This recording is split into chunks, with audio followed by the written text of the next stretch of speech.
Senhor esteja convosco. Proclamação do Evangelho de Jesus Cristo, segundo Marcos. Naquele tempo, o rei Herodes ouviu falar de Jesus, cujo nome se tinha tornado muito conhecido.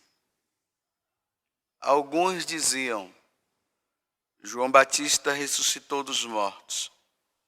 Por isso os poderes agem nesse homem. Outros diziam: é Elias. Outros ainda diziam: é um profeta como um dos profetas. Ouvindo isto, Herodes disse: ele é João Batista. Eu mandei cortar a cabeça dele, mas ele ressuscitou. Herodes tinha mandado prender João e colocá-lo acorrentado na prisão.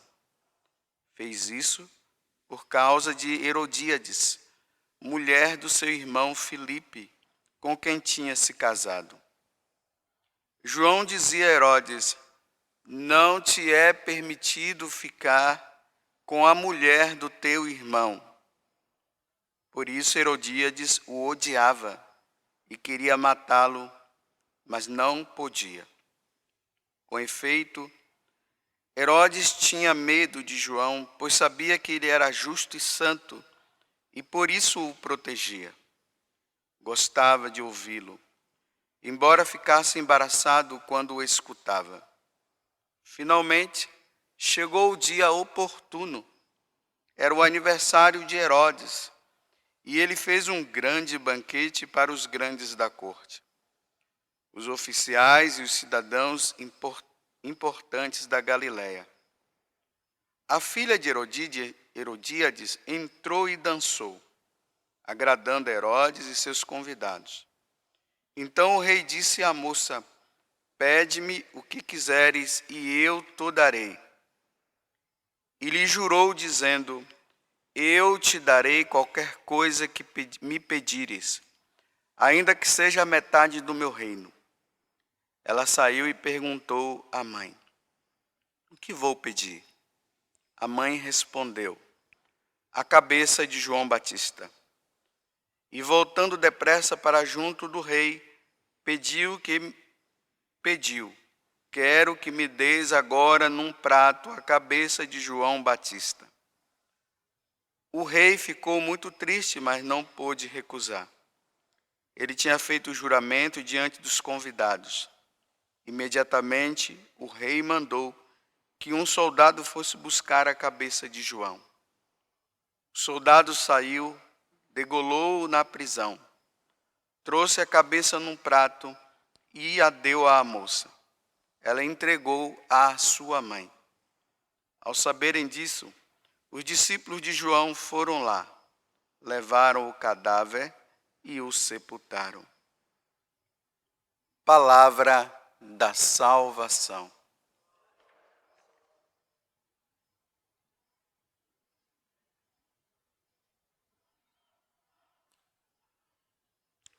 Hoje o Evangelho mostra essa fatalidade, né? A forma como Herodes, por causa de Herodíades, mandou matar João Batista. Mas por que ela mandou matar João Batista? Por que mandou degolar João Batista? Por causa de uma grande verdade que João Batista estava falando em relação ao que Herodes e Herodíades viviam. E a questão é simplesmente essa: Herodes, a mulher que você vive hoje não é a sua esposa. Ela é esposa do seu irmão. Então, o que é que João Batista estava dizendo? Herodes, você está vivendo adultério. Você não pode continuar nessa condição. Essa mulher é a mulher do seu irmão. E aí entra o grande problema, né? Herodes queria continuar com aquela mulher e Herodíades queria continuar com ele, embora não fosse o esposo dela. E aqui, meus irmãos, nós nos deparamos com um dos grandes dramas da sociedade de hoje. Essa voz de João Batista, ela continua soando em toda a igreja. A mulher que você vive não é a sua esposa. O homem que você vive não é o seu esposo. Ele é esposo da outra. Ela é esposa do outro. E as pessoas não querem ouvir essa voz, que é uma voz de salvação para aquela pessoa. Vocês viram na carta aos Hebreus que está dizendo bem assim: Jesus Cristo é o mesmo ontem, hoje e por toda a eternidade. Então, o que é que na carta aos Hebreus está dizendo? Ele está dizendo assim: Deus não muda o que Ele diz. O que Deus diz, Ele não vai mudar. Nunca Ele vai mudar. Os homens até desejariam que Deus mudasse o que Ele disse, mas Deus não vai mudar o que Ele disse. O homem querendo ou não, Deus vai continuar sempre no mesmo parecer. Então, o que é que Deus não muda? Quem casou na igreja está casado. Ele não vai mudar quanto a isso.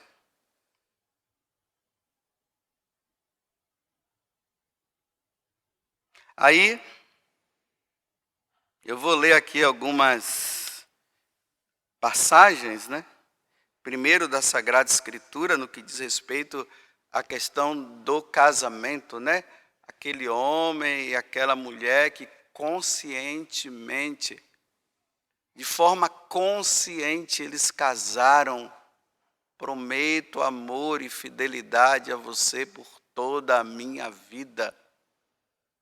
E depois o sacerdote disse: o que Deus uniu, o homem não separa. A primeira passagem, porque tem gente que gosta muito que quando a gente coloca, está escrito na Bíblia, né? Está escrito na Bíblia. As pessoas costumam ficar falando isso, né? Isso é uma ideia até de Lutero, né? Tem que estar escrito na Bíblia. Se não tiver, Lutero, e ele semeou isso. E se não tiver escrito na Bíblia, então pode fazer o que quiser. E claro, não é bem assim, né? Tem coisas também que estão escritas, que está de acordo com a Bíblia, mas não está escrito na Bíblia, mas que a igreja diz que é assim porque está escrito na Bíblia, porque foi falado. Então a primeira palavra é do próprio Jesus. Mateus 10, de 11 a 12. Ele diz assim, olha: quem repudia sua mulher, é Jesus dizendo, quem deixa a sua mulher e se casa com outra, comete adultério contra a primeira. E se a mulher repudia o marido, ou seja, se a mulher deixa o marido e se casa com outro, comete adultério. Então, casou na igreja, se separou, arrumou uma outra pessoa, casou com a outra pessoa. Jesus está dizendo, é adultério.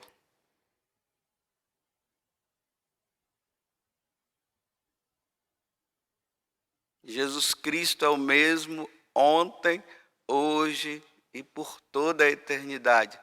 Jesus não mudou esse conceito. Deus não se contradiz. São Paulo, agora São Paulo, carta aos Coríntios, capítulo 7, versículo 39. Está na Bíblia. São Paulo agora dizendo: a mulher está ligada ao marido enquanto ele viver. Então, a mulher está lá casada. O homem está casado. Casou na igreja. Enquanto ele viver, eles estão casados. Enquanto ela viver, eles estão casados. Ela está casada. Ah, mas nós nos separamos. Sim, você se separou, sim. Você foi para uma outra casa, ele foi para uma outra casa. Estão separados de corpos, estão separados de casa, mas continuam casados, não estão solteiros, estão casados. É isso que São Paulo está dizendo, que é o que Jesus falou.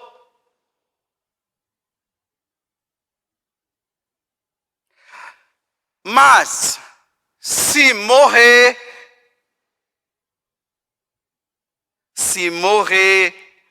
o marido, se morrer a esposa, ela fica livre.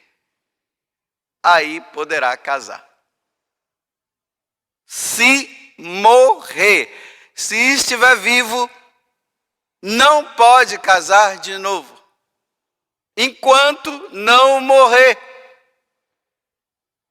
Se casa é adultério. Palavra dura, mas é de nosso Senhor Jesus Cristo.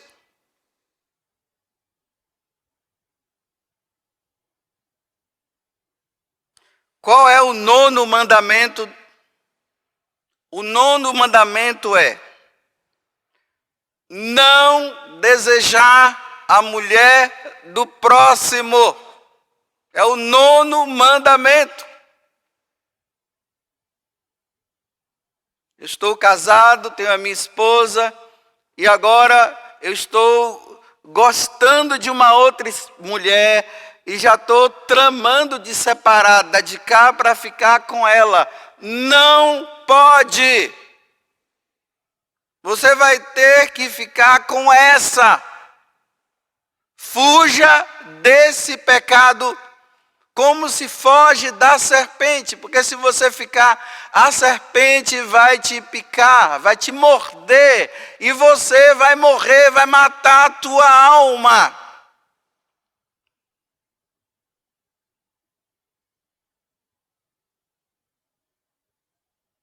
Eu estou dando a paradinha para você pensar. Nós temos que pensar com o olhar de Deus. Ver com o olhar de Deus e pensar como Deus. Não é olhar com o seu olhar e com a sua forma de pensar. Porque se você pensar do seu jeito e olhar do seu jeito, você vai dizer que Deus está errado. Mas Deus não erra. Porque se Deus erra, Ele deixa de ser Deus.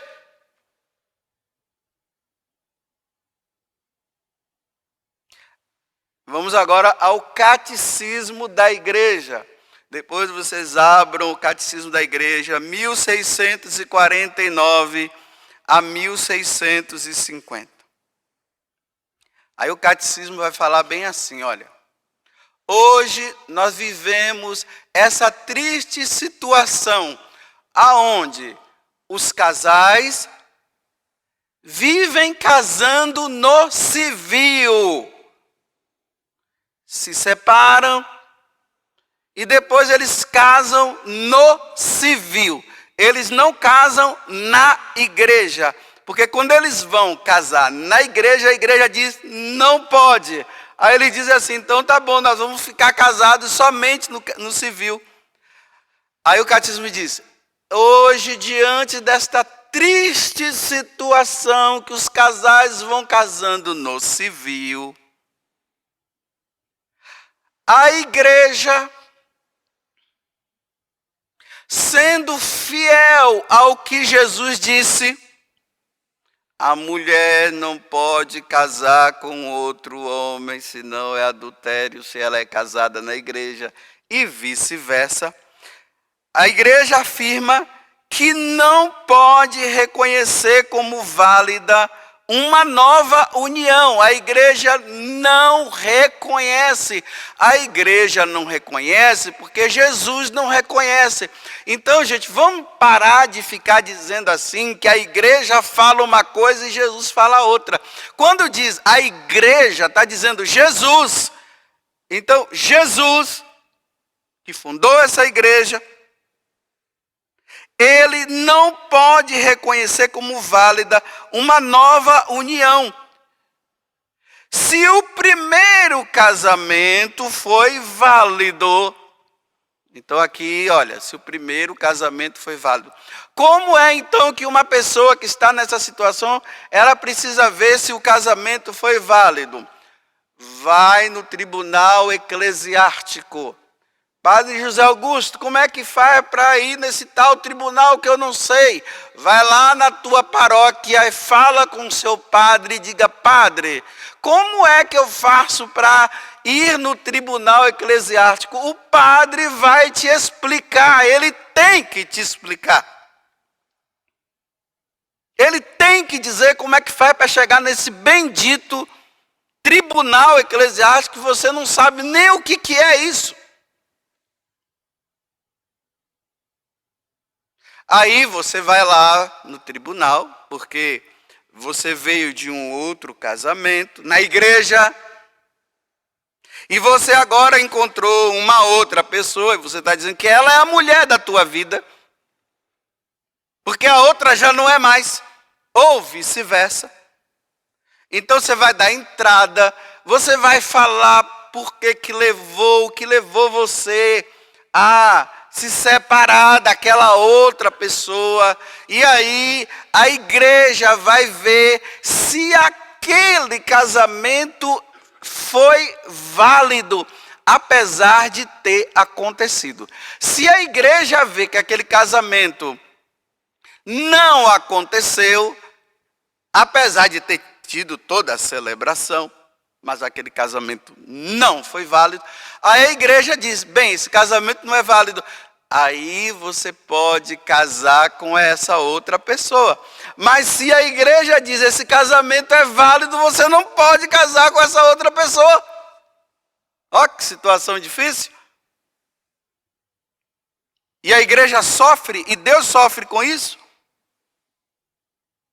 Mas Deus sofre, mas ele não pode se contradizer, ele não pode dizer agora, não, gente, está liberado. Deus não libera.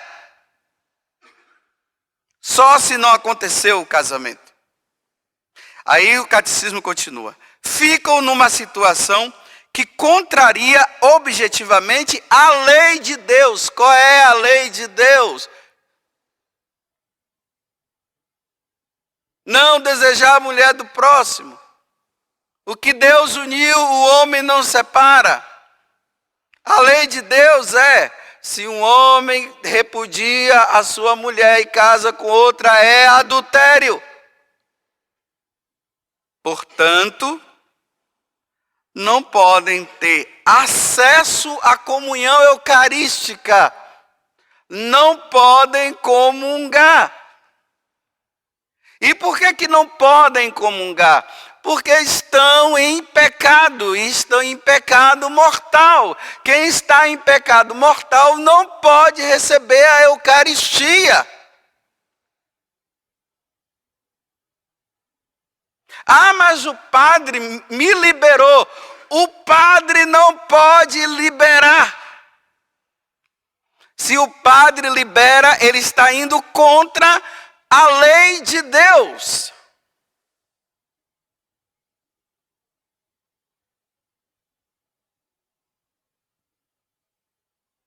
Não pode receber a comunhão eucarística enquanto perdurar essa situação. Enquanto não resolver a situação, ou vai no tribunal eclesiástico, ou diz assim, olha, não dá para a gente viver junto. Enquanto perdurar essa situação, não pode receber a Eucaristia e não pode se confessar. Não pode receber a Eucaristia e não pode confessar. E aí continua dizendo assim: e não pode, por causa de estarem vivendo essa situação de adultério, não pode ter cargos na igreja.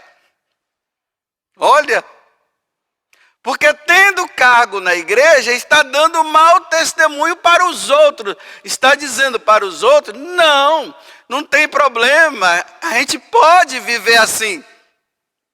E não pode. Está no catecismo da igreja. A não ser, agora o catecismo diz assim, a não ser que os dois se proponham a viver a continência.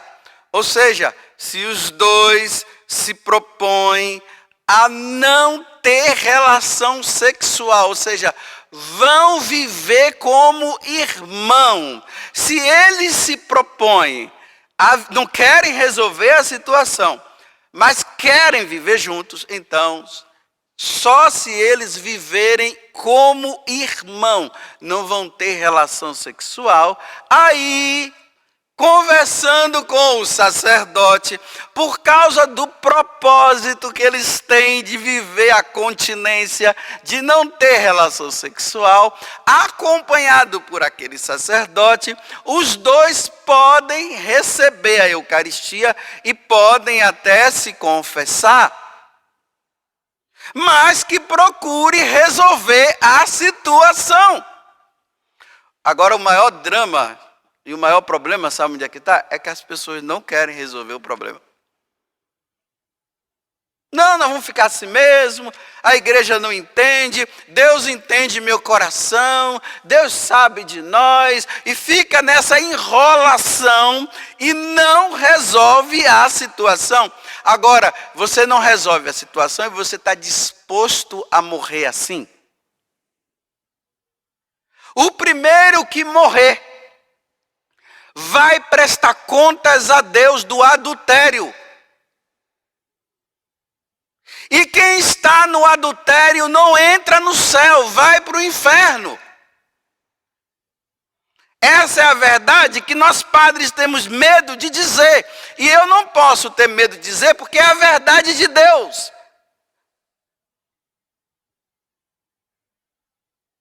Se morre nessa condição,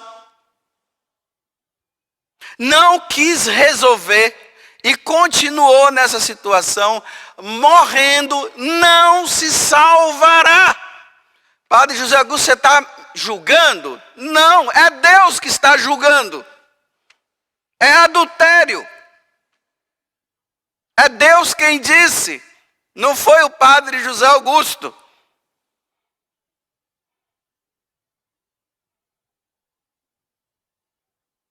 Aí eu fico preocupado, né? Agora é o Padre José Augusto preocupado com esse drama desses casais que persistem em continuar nessa situação e não querem resolver.